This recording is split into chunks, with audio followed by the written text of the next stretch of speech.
9వ వచనంలో చక్కటి మాట ఉంటుంది, ఎవరైతే దేవుని ఆత్మ లేనటువంటి వారిగా ఉంటారో అట్టివాడు నావాడు కాదు అని అంటాడు. తీసుకుని చదువుతారండి. దేవుని ఆత్మ మీలో నివసించుచున్నాడా, ఆత్మ స్వభావం గలవారై కానీ శరీర స్వభావం గలవారు కారు. ఎవడైనను క్రీస్తు ఆత్మ లేనివాడైతే వాడు ఆయన వాడు కాదు. 14వ వచనం, దేవుని ఆత్మ చేత ఎందరు నడిపించబడదురో వారందరూ దేవుని కుమారులై ఉన్నారు. కాబట్టి దేవుని ఆత్మ చేత తన దీన దాసురాలు ఈ 63 సంవత్సరాలు నడిపించబడుతూ వచ్చిందని మనం చూస్తూ వచ్చాం. కింద సహోదరు చెబుతూ వచ్చాడు శామ్యూల్ గారు, చదువు లేనటువంటి వాళ్ళు ఇతర రాష్ట్రాలు ఏం చేస్తారండి, ఏం చెబుతారు చెప్పండి. అయినా దేవుడు వాడుకుంటూ వచ్చాడు. అదేందో తెలుసండి, దేవుని యొక్క కృప. ఆ రీతిగా తన ఆత్మ చేత ఎక్కడ పోవాలంటే అక్కడ పోతూ వచ్చింది అనేటువంటిది మనం చూస్తాం. మా గ్రామానికి కూడా వచ్చిందని చాలాసార్లు వచ్చాను. వస్తే ఆ రాత్రి పడుకుంటుంది, లేదా ఆ రాత్రి కాదంటే 1 రోజు 2 రోజులు 3 రోజులు కూడా అట్లానే ఉంటుందని అని మా వాళ్ళు చెప్పాడు. నేను ఎక్కువ అంటే 1-2 సార్లు నేను చూశాను, కానీ మరి తన గురించి ఎంతో మంచి సాక్ష్యం చెబుతూ వచ్చాను. సోదరు జాషువా పోయిన నెలలోనే ఈ లోకాన్ని విడిచి మహిమలోకి వెళ్ళారు. మరి తన మరి మహిమ కార్యానికి లేక పుస్తకాపన కూడా సహోదరి ఈ పరిస్థితుల్లో కూడా అక్కడికి వచ్చేసిందండి. కాబట్టి దేవుడు మరి తను ఆ రీతిగా అద్భుతంగా వాడుకుంటూ వచ్చాడు అనేటువంటిది మనం చూస్తున్నాం. కాబట్టి ఈ మేఘం దేన్ని చూపిస్తాడు? దేవుని యొక్క ఆత్మను చూపిస్తాడు. ఆనాడు వారు మేఘంతో నడిపించబడుతూ వచ్చారు. ఈనాడు తన బిడ్డలను తన యొక్క ఆత్మ చేత నడిపించేటువంటి వాడిగా ఉన్నాడని చూస్తున్నాడు. రెండవది, వాళ్ళని ఎట్లా నడిపించాడు అంటే అదే నిర్గమకాండం 10:33 ఓ చక్కటి మాట వ్రాయబడిందండి. తీసుకొని చదువుతారా? సంఖ్యాకాండం 9:33 10:33 వచనం.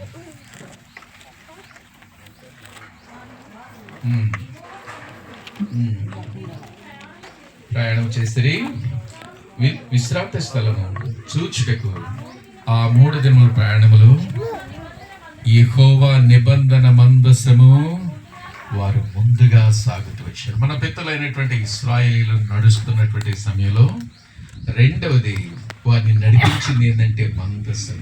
It is the arc. మందసం దేనికి సాదృశ్యం అంటే దేనికి సాదృశ్యం చెప్పండి? మన ప్రభు అయిన యేసుక్రీస్తు వారికి సాదృశ్యం. మందసంలో 3 ఉంటాయండి. ఒకటి ఏంటంటే బంగారు మరి మన్నా కలిగినటువంటి పాత్ర.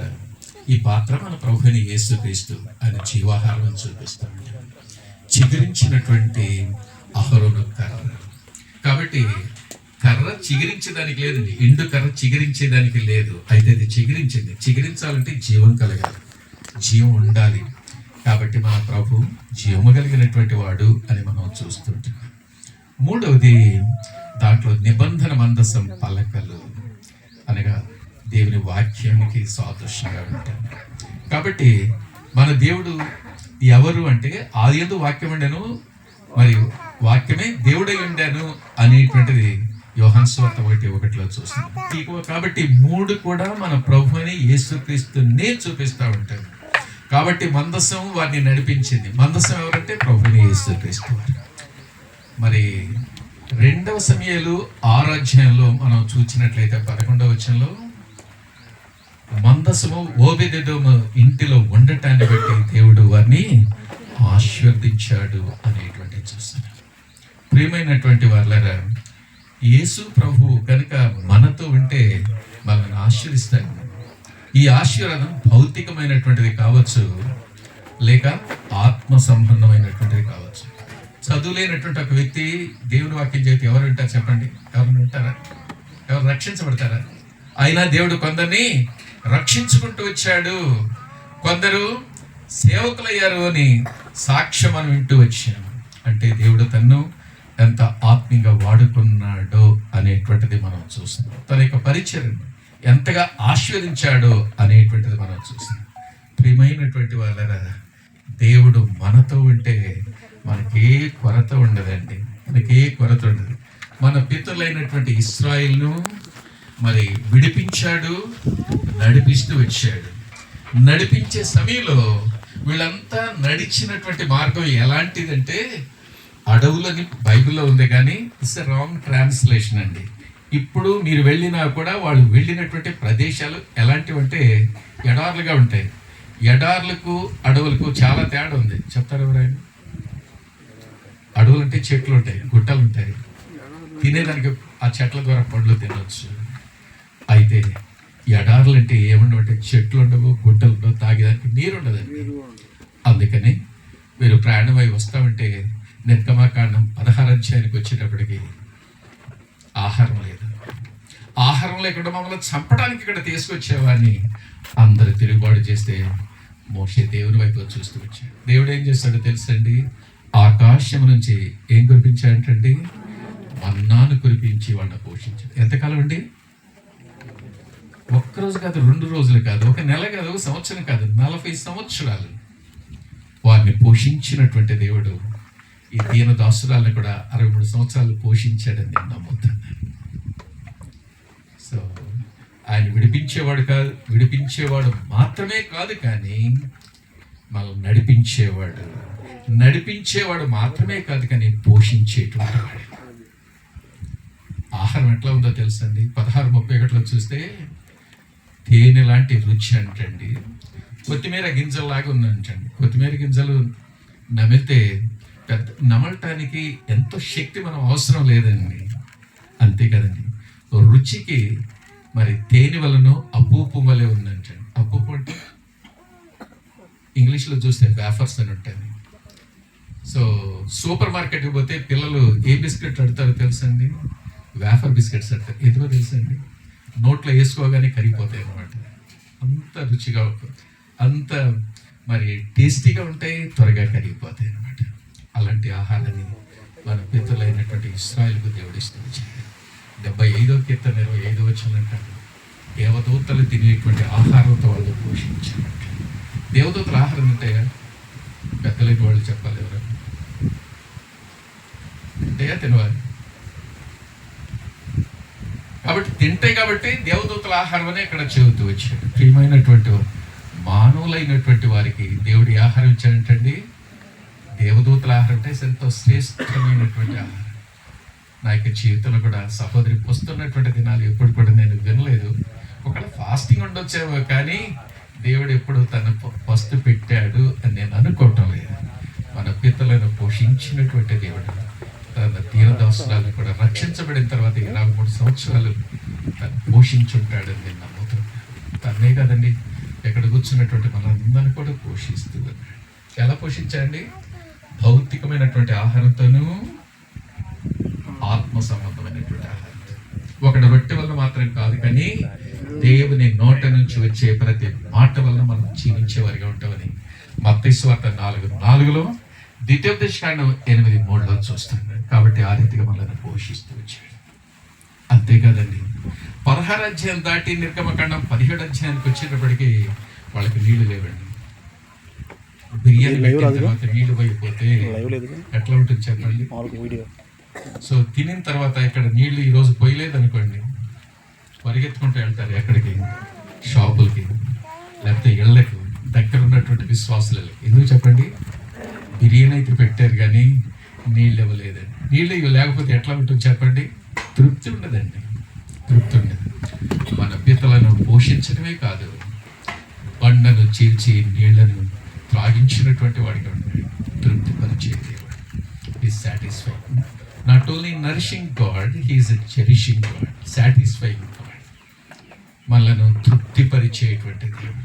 తనకి జీవితంలో కూడా, సహోదరి ఎలిసెక జీవితంలో కూడా ఈ 63 సంవత్సరాలు తనకు కావలసిన ప్రతి దాన్ని ఇచ్చి తృప్తిపరిచి ఉంటాడు అని నేను నమ్ముతున్నాను. తృప్తిపరిచాడు కనుకనే ఈ ధనాన్ని జ్ఞాపకార్థ కొడిగా తను పెట్టుకుందని నేను నమ్ముతున్నాను. అంతేకాదండి, ద్వితీయోపదేశకాండం 29వ అధ్యాయం 5వ వచనంలో చక్కటి మాట తీసిన చదువుతాను.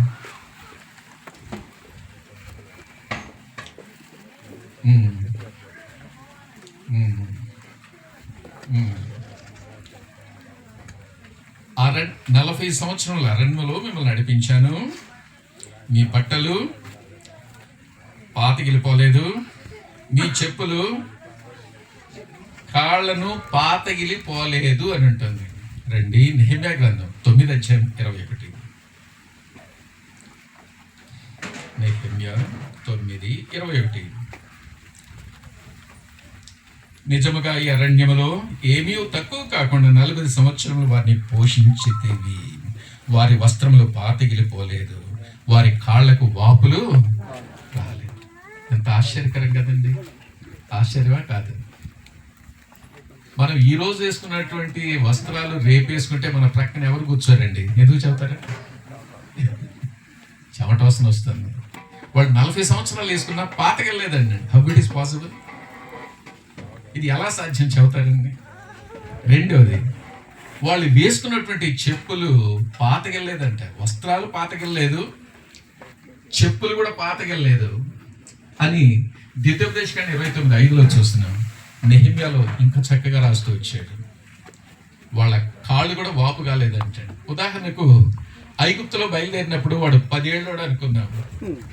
40 సంవత్సరాలు ప్రయాణం చేశాడు. ఇప్పుడు వాడి వయసు ఎంత? 50 సంవత్సరాలు. చెప్పులు పాతగలేదు అనుకున్నాం, కాళ్ళు కూడా వాయలేదు.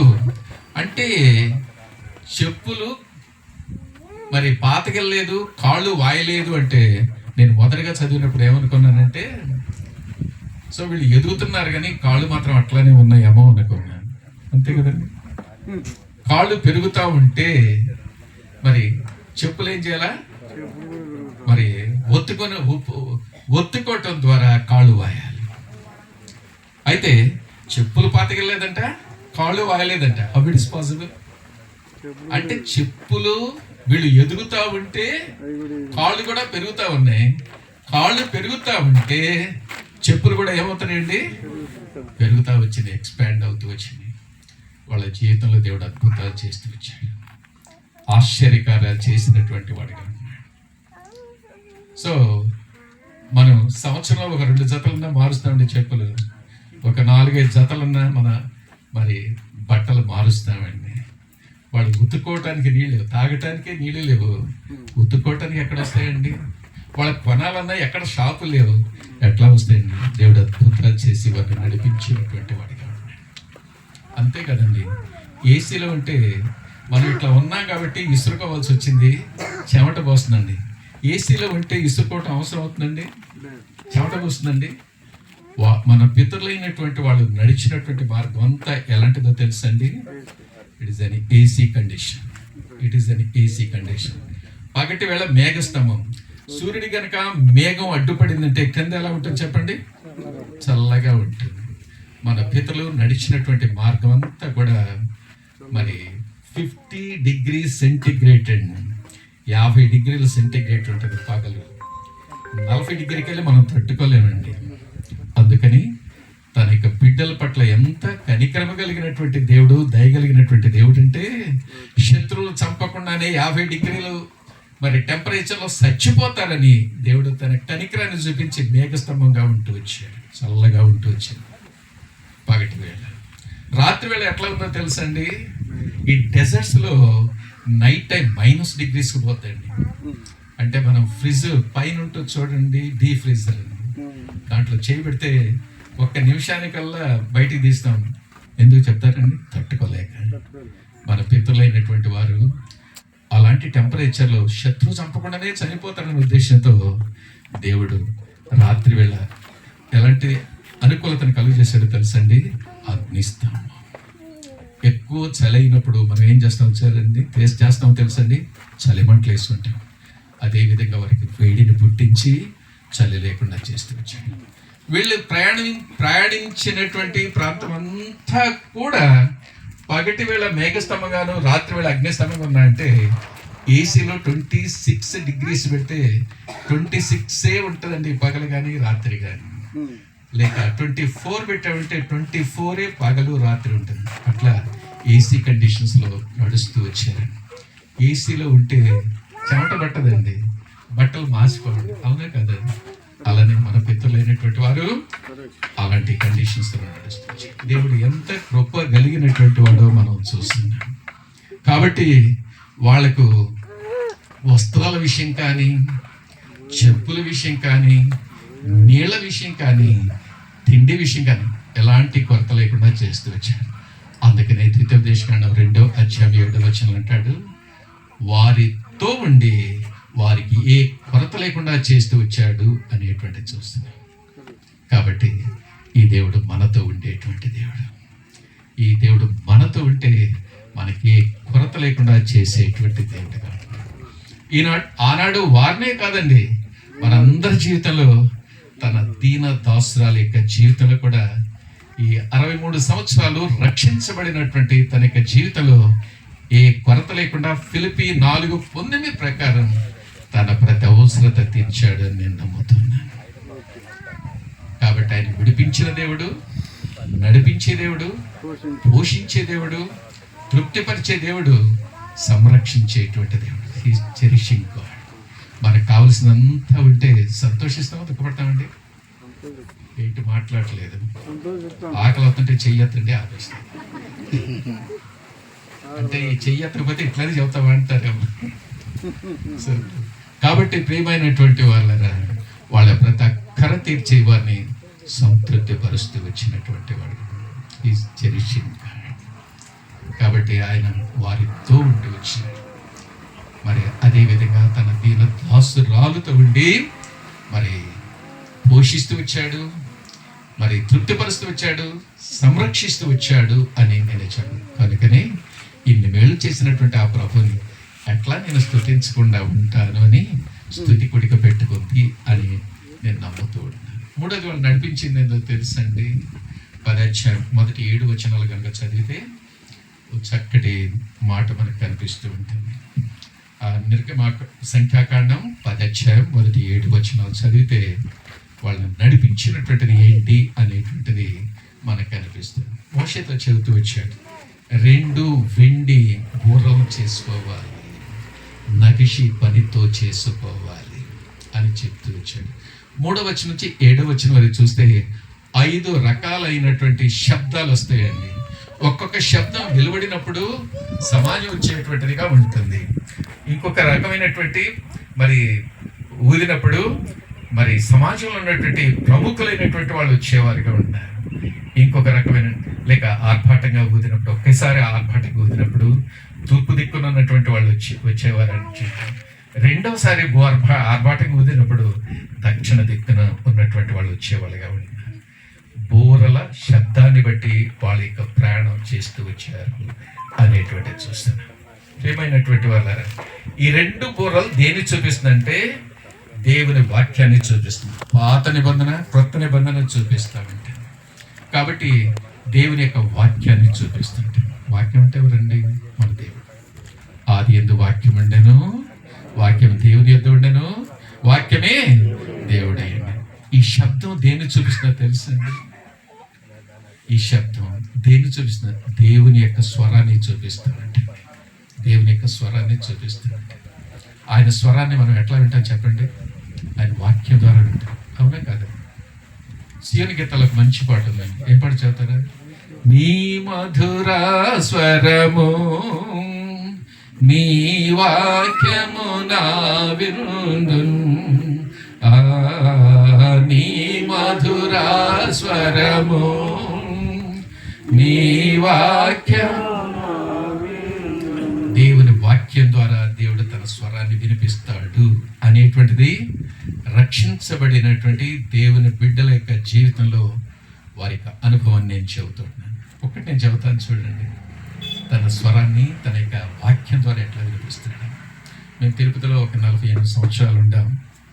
మరి 2023 మార్చి హైదరాబాద్కి వచ్చే కొడుకు దగ్గరకు 70 దాటిపోయింది. కాబట్టి సో దేవుడు మాకు ఒక స్థలం ఇచ్చాడు. ఆడ బోర్ వేసుకోవటానికి ప్రయత్నం చేసాం. మామూలుగా ఇల్లు కట్టుకోకముందు బోర్ వేసుకుంటారు కదండి. సో బోర్ వేసుకోవటానికి పూర్వకాలంలోనే బావులు తీసుకునేవాళ్ళు, ఈ రోజుల్లో బోర్ వేసుకునేటువంటి వాళ్ళు. సో ఒకరోజు అతను బోర్ వేయటాన్ని పిలిపించాడు. సో అతను వస్తాడనే ఉద్దేశంతో ఆ రోజు వాక్యాన్ని చాలా స్పీడ్గా చదువుకున్నాను. ప్రార్థన కూడా చాలా చిన్నదిగా చేసుకున్నాను. ఏదైనా పనులుంటే మనం ఎట్లా ప్రార్థన చేస్తాం తెలుసా అండి? ప్రభువా నాకు ఆత్రం, నీకు స్తోత్రం నేను అంటాను కదండి. అంత క్లుప్తంగా చేస్తాం. అట్లా చిన్న ప్రార్థన చేసుకుని వెళ్ళి అక్కడంతా శుభ్రం చేసి అతను వచ్చేసి అతను మరి ఉదయం 7 గంటల నుంచి సాయంకాలం 6 గంటల వరకు 75 అడుగులు వేసాడండి. నీళ్లు పడలేదు. నా గురించి అతను తెలుసుకున్నాడు. అప్పటికే తెలుసుకొని ఏం చేశాడు అంటే, సార్ ఇలాంటి నీళ్ళు వేసుకోవాలంటే ఒక మరి జియాలజిస్ట్ని తెలుసుకోవాలి, వాళ్ళకు మిషన్ తీసుకొస్తారు, ఎక్కడ పడతాయో చెప్తారు, ఆ రీతిగా చేసుకుంటే నీళ్ళు పడతాయి సార్ అని చెబుతూ వచ్చాడు. లేదయా ఎక్కడ పడతాయి అన్న. సార్ దేవుడు నమ్మకం, దేవుడు అంటే ఇలాంటివి జరగవు సార్. ఎందుకంటే ఒకసారి సాయిబాబా దగ్గరికి వెళ్ళాడు. సాయిబాబా బోర్ వేసుకుంటా అంటే 100 అడుగులు వేసుకుంటా పడలేదు. మళ్ళా పోతే 200 అడుగులు వేసుకుని, మళ్ళా పోతే 300 అడుగులు అయినా పడలేదు. దేవుడు నమ్ముకుంటే ఇదే గతి సార్ అన్నాడు. అంటే ఎందుకు చెప్తారు? చెప్పే గతి అన్నాడు. చాలా కోపం వచ్చేసింది. అతడు అన్నాడు, ఇక్కడ ఎన్ని అడుగులు వేయాలో చెప్పు, నీ దగ్గర అన్యాయంగానే తీసుకుని నువ్వు ఎంత అనుకుంటే ఇక్కడ నీళ్ళు పడవు. ఆపేసి వెళ్ళిపోయాడు. నువ్వు రేపు జియాలజిస్ట్ని తీసుకొచ్చి ఇక్కడ పెట్టుకో, నేను వేస్తాను, లేకపోతే నీకు తెలియకపోతే నాకు చెప్పు, నేను తీసుకొచ్చి పెట్టిస్తాను. వెళ్ళిపోయాడు. వెళ్ళిపోతే ఒక మాట అన్నాడు, రేపు నేను ఎన్ని అడుగులు వేయాలో చెప్పు, నువ్వు చెప్పి నన్ను అడుగులు వేస్తాను. ఆ తర్వాత ఒక అడుగు పడేయండి సార్, మీ దగ్గర ఒక పైసా కూడా నేను అన్యాయంగా తీసుకొని సార్ అన్నాడు. ఎట్లా ఉంటుంది చెప్పండి? అందరూ వచ్చి ఇంకా పడలేదా అంటే ఉంటే విశ్వాసులకు కూడా ఎట్లా ఉంటుంది చెప్పండి? ఏంటి మాట్లాడరు, ఆకలి అవుతుందని అనుకుంటున్నాను. ఎంతో నిరాశ, ఎంతో కృంగుదలతో ఇంటికి వెళ్ళాను. నా భార్య నన్ను చూడగానే ఏంటి అట్లా ఉన్నాను, ఇది నా పరిస్థితి అని చెప్పాను. ఈ సంవత్సరం వాగ్దానం ఏంది? యెహోషువ 1:9, దిగులు పడకు, చెడిగం, భయపడకు, నేను తోడుగా ఉన్నాను. ఆ మాట చూస్తే నన్ను ఆదరించినట్లు అయ్యింది, కానీ నా సమస్య తీరలేదే. వెంటనే ఇంకొక మాట అంటాను, ఈరోజు నువ్వు వాక్యం చదువుకున్నావా? ఎప్పుడైతే ఆ మాట అందో ఇంకా తనతో నేను ఏం మాట్లాడుకున్నా, నా రూమ్లోకి వెళ్ళి ఉదయకాలం ఏ భాగం అయితే చదువుతూ వచ్చాను అదే భాగం చదువుతూ వచ్చాను. ఆ రోజు నా యొక్క పాట ఏంటంటే మరి మార్కు సువార్త 6వ అధ్యాయం నెమ్మదిగా చదువుతూ వచ్చాను. చదువుతూ వస్తే మరి 39-40 వచనాలు దాటిపోతుంటే దేవుడు మళ్ళీ అక్కడికే తీసుకొస్తున్నాడు, మళ్ళీ దాటిపోతుంటే అక్కడికే తీసుకొస్తున్నాడు. ఏంటో తెలుసా అండి? 5 రొట్టెలు 2 చేపలు పంచిపెట్టినప్పుడు శిష్యులను అక్కడ వరుసలుగా కూర్చోబెట్టమంటాడు దేవుడు. వాళ్ళు ఎట్లా కూర్చోబెట్టాడు తెలుసా? 50 మంది చొప్పున, 100 మంది చొప్పున, 50 అనేటువంటి నాతో మాట్లాడుతున్నాడు. సో 75 అడుగులు వేసాడు మొదటి రోజు. నాకు మిగిలిందో 100 అడుగులు ఇస్తాడని దేవుడు నాతో మరి ఖచ్చితంగా మాట్లాడుతూ వచ్చాడండి. నా వైఫ్ని పిలిచాను, రేపు మనకు నీళ్ళు అయిపోతున్నాడు. మంచిగా తిన్నాము, దేవుని స్తుతించాం, పడుకున్నాం. లేచి అక్కడ పోయేటప్పుడు తెల్లారి అతను వచ్చి ఉన్నాడండి. ఏమయ్యా మీ దేవుడు చెప్పాడు అన్నాడు. చెప్పాడు అన్నాను. 2 అడుగులు ఏమన్నాడు? 100 అడుగులు ఏమన్నాడు. చూడండి సార్, 100 అడుగులు వేస్తాను, ఆ పైన ఒక అడుగు కూడా ఏమన్నా సరే కానీ అని చెప్పాను. దేవుడు గొప్పవాడు. దేవుడు ఎవరు చెప్పండి? గొప్పవాడు.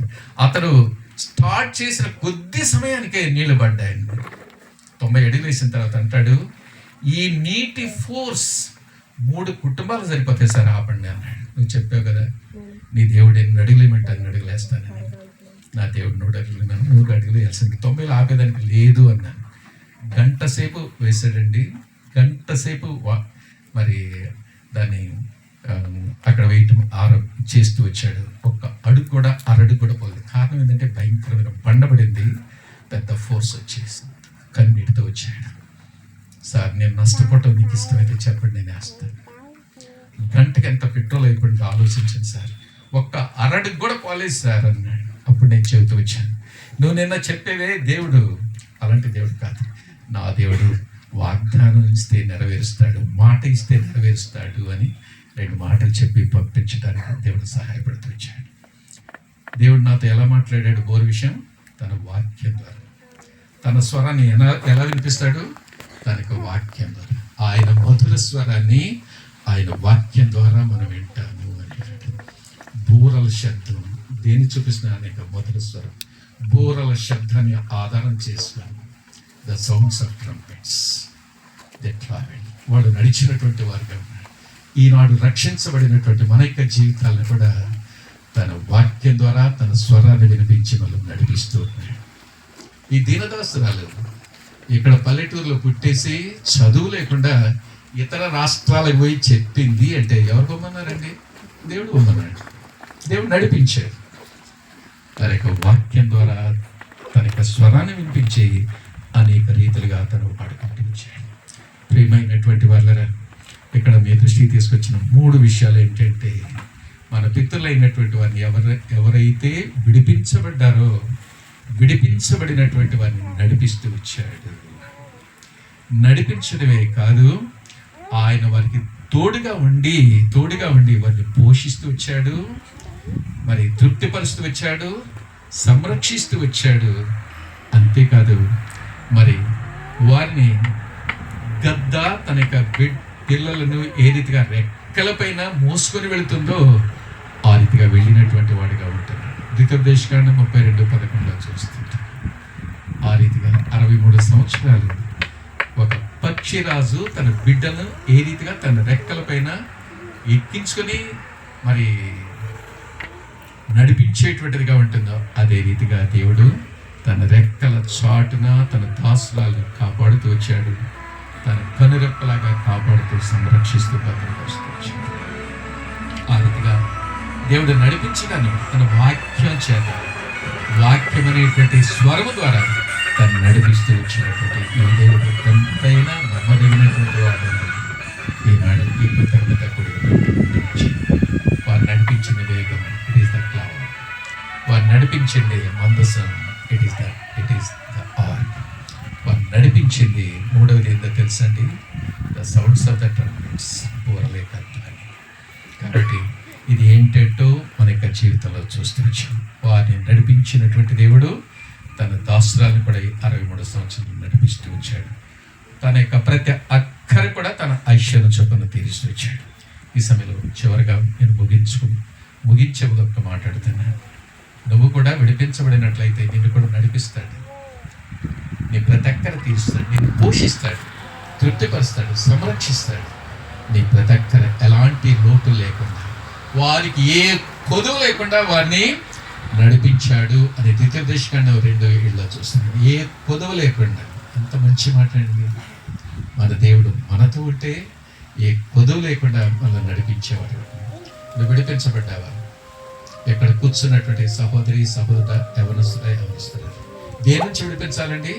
పాపము నుంచి, పాప బంధకాల నుంచి, సాతాను బంధకాల నుంచి విడిపించబడినటువంటి వ్యక్తి అయితే నువ్వెంతో ధన్యుడో ధన్యురాలు. నేను నడిపిస్తాడు, నేను పోషిస్తాడు, సంరక్షిస్తాడు, భద్రపరుస్తాడు. నీ ప్రతి ఒక్కరు కూడా తీర్చేటువంటి వాడు. నువ్వు కనుక నీ పాపాల నుంచి, పాప బంధకాల నుంచి, సాతాను బంధకాల నుంచి విడిపించబడకుండా ఉంటే, యేసు ప్రభువా, మా పితరులను విడిపించినటువంటి దేవుడు నన్ను కూడా విడిపించాయంటే నన్ను కూడా విడిపిస్తాడు. ఒకసారి యేసు ప్రభువుని గురించి చెబుతా ఉంటే నేను ఇంటర్మీడియట్లో దేవుడే లేడు అన్నాను, యేసు ప్రభు దేవుడు కాదు అన్నాను. ఒకరోజు దేవుడు నాతో మాట్లాడుతూ వచ్చాడు. ఓ బుద్ధి లేనివాడా, నువ్వు అంటే నా యొక్క పేదరికాన్ని బట్టి, నేను ఎంతో పేదవాడిని, మీలో కొంతమందికి తెలుసు. ఒక్కొక్క రోజు తినేదానికి కూడా ఉండేది లేదు. నీ చిన్నప్పుడు మా ఇంటి పరిస్థితి నేను చెబుతున్నాను. వస్తున్నటువంటి దినాలు ఉన్నాయి. 10th క్లాస్ అయిపోయి ఇంట్లో చదివించే పరిస్థితులు లేనప్పుడు 9th మా నాయన చనిపోయాడు. మరి 10th అయిపోయిన తర్వాత మనం చదివేందుకు ఎక్కడ పని చేసుకుందామని మా అన్నయ్య అంటే సరే నన్ను పని చేసుకుంటూ వచ్చాను. ఏ పని లేనప్పుడు కలుపు వెళ్ళానండి. కలుపు అంటే తెలుసండి? కలుపు తెలియని వాళ్ళు అంటే చేతులు ఎత్తండి. 69 10th ఫస్ట్ బ్యాచ్. కలుపుకి ఎంత ఇచ్చేవాళ్ళంటే ₹1 ఇచ్చేవాడు. ₹1 ₹1 కూలి చేసేవాడిగా ఉన్నాను. 10 గంటలకు పోయి 6 గంటల దాకా లేక 5 గంటల దాకా తీస్తే ₹1 ఇచ్చేవాడు. అంత పేదరికంలో మరి జీవించినటువంటి దేవుని మహాకృపను బట్టి ఇంటర్లో మరి పనులు చేసుకునేటప్పుడు ఎవరైనా చదువుకునే పిల్లలు కాబట్టి నాకు తెలియకుండానే కళ్ళ నీళ్ళు వచ్చేయండి. ఎందుకో తెలుసా? ఇంటర్ చదువుకోలేకపోయాను, కనీసం డిగ్రీ చదువుకోలేకపోయాను. వాటిలో ఏదన్నా ఒకటి చేస్తే ఒక క్లర్క్కైనా బ్రతకొచ్చు అనేటువంటి ఆశ, చదువుకోవాలని ఆశ. దేవుడు ఎంత గొప్పవాడంటే ఇంటర్లో చేరిన తర్వాత దేవుడు నమ్ముకున్నాను, ఆయన చేతులు పెట్టాను. ఆయన చేతిలో పెట్టినటువంటి నాయక జీవితాన్ని 5 రొట్టెలు 2 చెప్పినట్లు ఆశీర్వదించాడు. నా జీవితాన్ని ఆశీర్వదించాడు నేను చెబుతాను. ఏ యూనివర్సిటీలో అయితే చదువుకున్నాను, ఏ డిపార్ట్మెంట్లో అయితే చదువుకున్నాను, అదే డిపార్ట్మెంట్లో పిహెచ్డి చేయడానికి, ప్రొఫెసర్ అవ్వటానికి, head of the department principal అవ్వటానికి, అకాడమిక్ సెనేట్ మెంబర్ అవ్వటానికి దేవుడు సహాయం చేస్తాడు.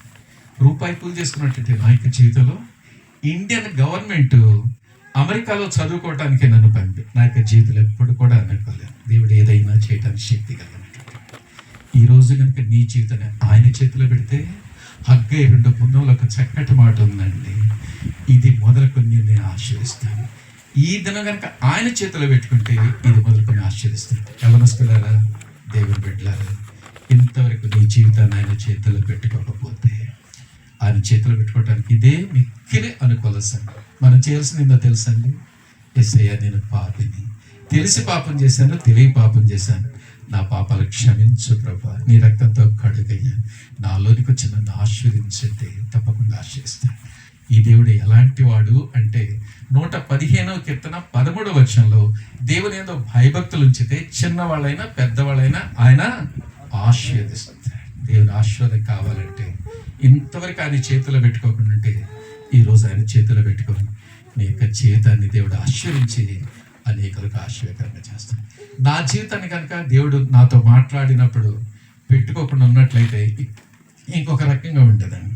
దేవుడు మాట్లాడినప్పుడు ఆయన చేతిలో పెట్టుకున్నాను, దేవుడు నన్ను ఆశీర్వించాడని నేను చెప్పగలను. యవనస్తుడా, అయ్యా, అమ్మ, ఎవరైనా సరే ఎంతవరకు యేసు ప్రభు చేతిలో పెట్టుకోకుండా ఉంటే ఈరోజు పెట్టుకో, దేవుడు నిన్ను ఆశీర్వించి అనేకులకు ఆశీర్వకరంగా చేస్తాడు. ప్రార్థన చేస్తున్నావా? రండి, మోకరించండి.